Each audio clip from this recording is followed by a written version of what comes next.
Welcome to పల్లెటూరు అమ్మ చేతి రుచులు. నేను సోరకాయ దప్పడం చేస్తున్నాను, చూపిస్తాను చూడండి. ముందుగా ఆయిల్ వేసుకోవాలి. జీలకర్ర, ఆవాలు, ఎండుమిర్చి, పచ్చిమిర్చి, సన్నగా తరిగిన ఉల్లిపాయ, సోరకాయ ముక్కలు సన్నగా పొడుగుగా తరుక్కోవాలి. కరివేపాకు,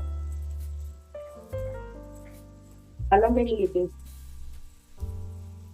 పసుపు,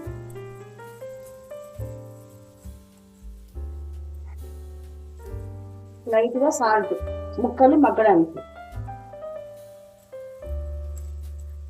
ఊటేసి మగ్గించుకున్నాం. ముక్కలు ఈ ముక్కలు మగ్గేంత వరకు మధ్యలో మధ్యలో కలుపుకుండాలి. ఇక్కడ ముక్క మగ్గింది. చింతపండు నానబెట్టుకొని ఇట్లా పులుసు తీసి పెట్టుకోవాలి.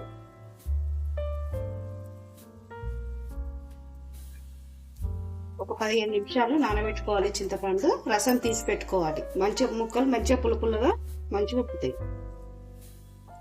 తగినంత ఉప్పు, కొంచెం కారం, మిరపకాయలు వేసినాం కదా కొంచెం పడుతుంది, కొంచెం వేసుకోవాలి. కొంచెం బెల్లం ముక్క వేసుకుంటే టేస్ట్ బాగుంటుంది. ఈ ముక్కలు మెత్తబడ్డాక మళ్ళీ ఐటమ్స్ వేసుకుందాం.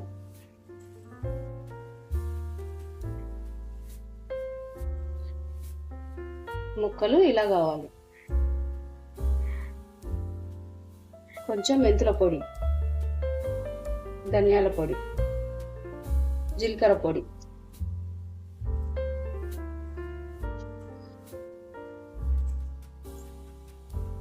కొంచెం లైట్ గా శనగపిండి ఇట్లా కలిపి పెట్టుకోవాలి. ఇది పోస్తే చిక్కగా అవుతుంది.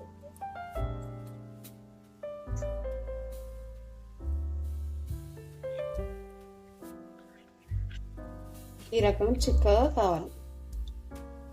ఇంకొక 5 నిమిషాలు ఉడికించుకుందాం. ఇప్పుడు కొత్తిమీర వేసుకుందాం. ఇంకొక 5 నిమిషాలు ఉడికించుకొని స్టవ్ ఆఫ్ చేసుకుందాం.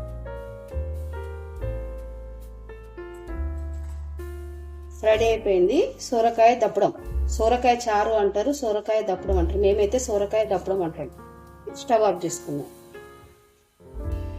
సోరకాయ దప్పడము రెడీ అయింది. ఈ రెసిపీ మీరు కూడా ట్రై చేయండి. మీకు ఈ రెసిపీ నచ్చినట్టయితే లైక్, షేర్, సబ్స్క్రైబ్ చేయండి.